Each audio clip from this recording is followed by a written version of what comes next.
រាសីឆ្នាំរកានៅក្នុងខែ3ខែមីនាខែ3ខែមីនានេះខែថោះពេលរកាប៉ះថោះគឺរកាវេទនាទៀតហើយ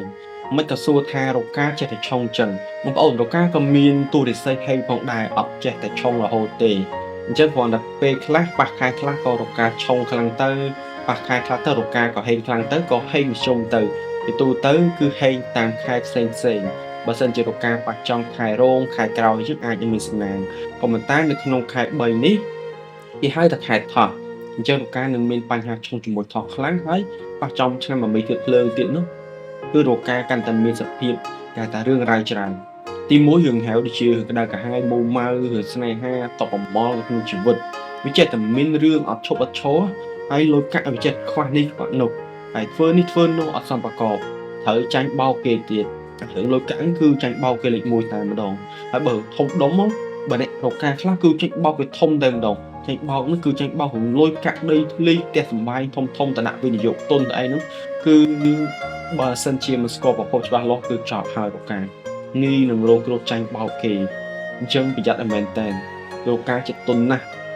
អ្នកណាលួងលោមស្រួលនោះគឺអស់អីហើយគឺគ្មានសល់ទេក្នុងខ្លួន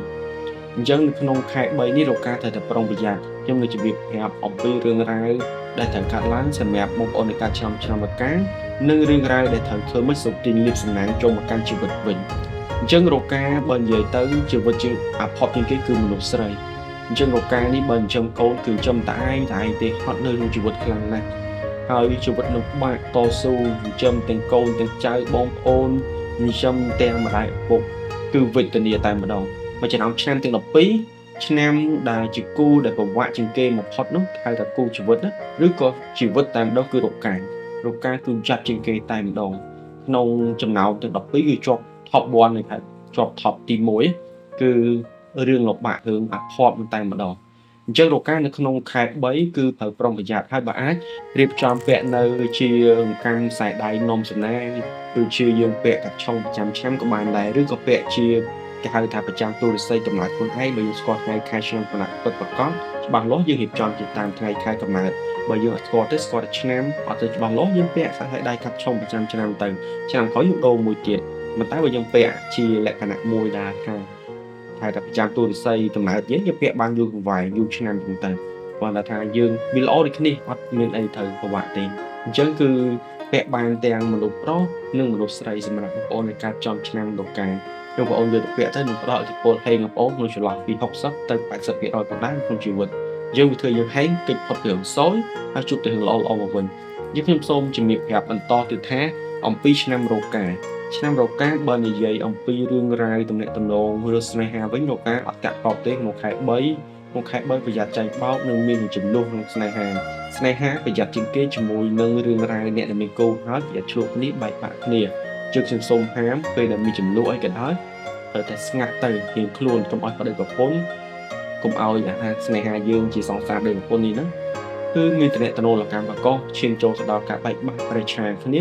អារម្មណ៍ផ្លូវចិត្តយើងគឺបែកស្ញែកចិត្តចង់បែកគ្នាដាច់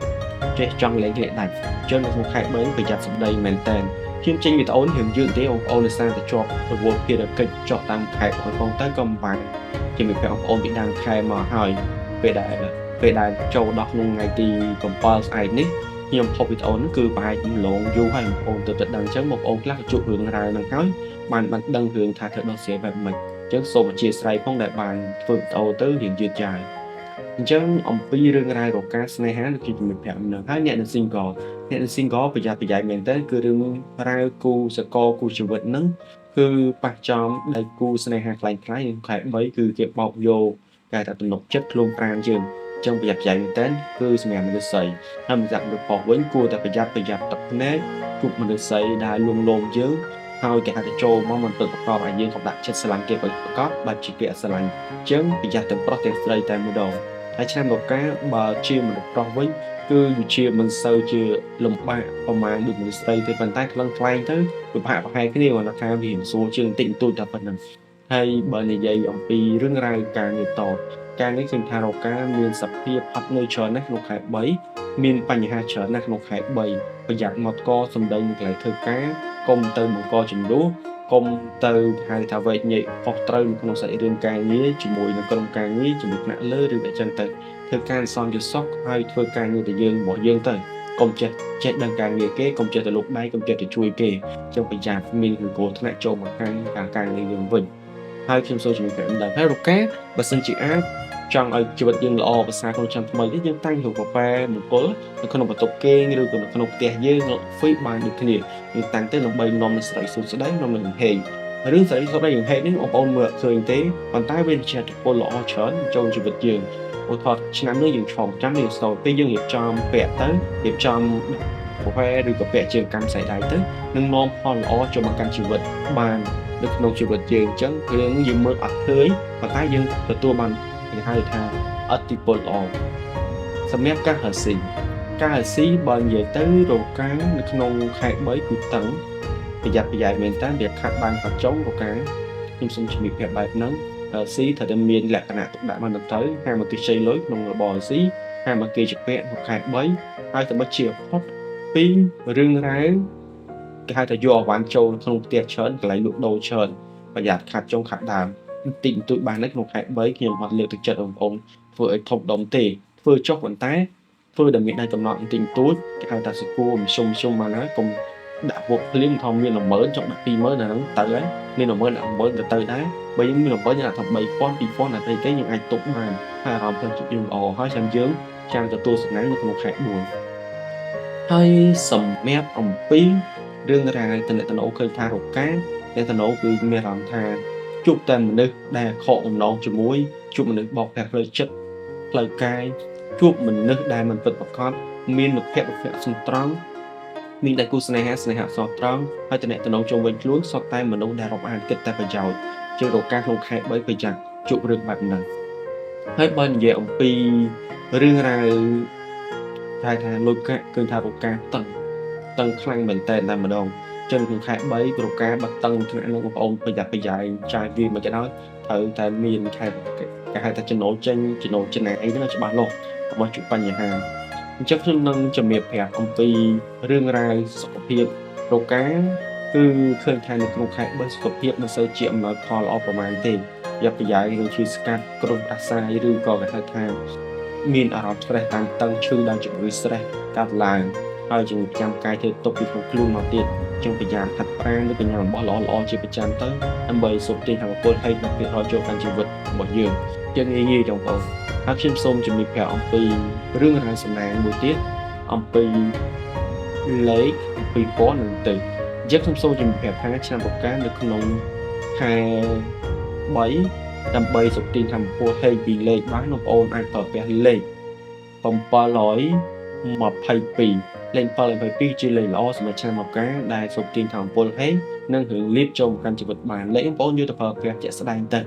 រសេរលើតុក៏បានតាំងទូរស័ព្ទក៏បាន password ទូរស័ព្ទកុំព្យូទ័រក៏បានដែរតាំងទៅហើយទិញបន្ទូឡើងថ្មីមើលលេខឆែលេខហេងស៊ុយឆែលេខហេងសម្រាប់ខ្លួនឯងហើយបើនិយាយអំពីរឿងលេខនេះបងប្អូនអាចសម្រេចចិត្តថ្ងៃ2ថ្ងៃ7 27 22នេះបានគឺល្អប្រសើរហើយសម្រាប់អំពីរឿងរ៉ាវពណ៌សំណាងចាំបកានៅក្នុងខែ3នេះបងប្អូនគួរតែប្រើពណ៌ក្រហមឬពណ៌ឈាមជ្រូកដែលជាពណ៌ដែលតំណាងឲ្យធាតុភ្លើងជាពណ៌ដែលថាសំដៅទៅលើរឿងរ៉ាវដែលយើងធ្វើទៅមានអំណាចធ្វើទៅមានឥទ្ធិពលទៅលើគេនិងជឿជាក់លើខ្លួនឯងអញ្ចឹងពណ៌ក្រហមឬក៏ឈាមជ្រូកបែបហ្នឹងហើយមួយទៀតគឺជាពណ៌លឿងបងប្អូនអាចប្រើជាងកម្មស្ដេចបានឬក៏ពាក់ជាសម្លៀកពាក់គេហៅថាបានច្រើននៅក្នុងខែ3បានច្រើនជាងពណ៌ថាពណ៌ធាតុលុយដើម្បីសុខទាញលុយសុខទាញថាមពលហេងចូលមកបានឬគេថោតនឹងល្អប្រសើរហើយបើនិយាយអំពីរឿងរ៉ាវពណ៌នេះបងប្អូនប្រើជាមួយធុកអង្គលសម្រាប់ពុកតុកធ្វើការអីហ្នឹងឲ្យបានគ្រប់បែបយ៉ាងទាំងអស់មកលុយក៏បានគឺបងប្អូននឹងឆ្នៃទៅបានហើយបើនិយាយពីទស្សនាមរការឆ្នាំបកានៅក្នុងខែ3នេះបងប្អូនគួរតែប្រើប្រាស់ទិសខាងជើងមានទិសល្អទិសអំណោយផលសម្រាប់បងប្អូនកាត់ចំក្នុងការហៅទិសហេងទិសល្អហើយទិសគួរជៀសវាងកុំប៉ះពាល់ដូចជាទិសអង្កាត់និងទិសត្បូងកុំប៉ះពាល់សោះនៅក្នុងខែ3នេះកុំទៅជួបជុលកុំស្វែងដំនិងកុំធ្វើអីដែលពាក់ព័ន្ធទៅចំទិសខាងហ្នឹងអញ្ចឹងបងប្អូនធ្វើមកការទៅជាដើម្បីទទួលបានសំណាងហ្នឹងគឺជាប៉ុណ្្នឹងទៅយើងនឹងជួបនឹងសំណាងល្អហើយបើបងប្អូនមាន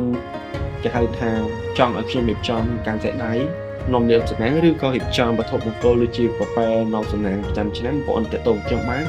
ខ្ញុំនឹងជំរាបប្រាប់បងប្អូនរាល់អំពីបញ្ហាបងប្អូនដែលបានសាកសួរឆានខ្ញុំក៏បាន Telegram ក៏បានខ្ញុំនឹងជំរាបប្រាប់ជាចុងក្រោយខ្ញុំបាទសូមអរគុណសូមគោរពលា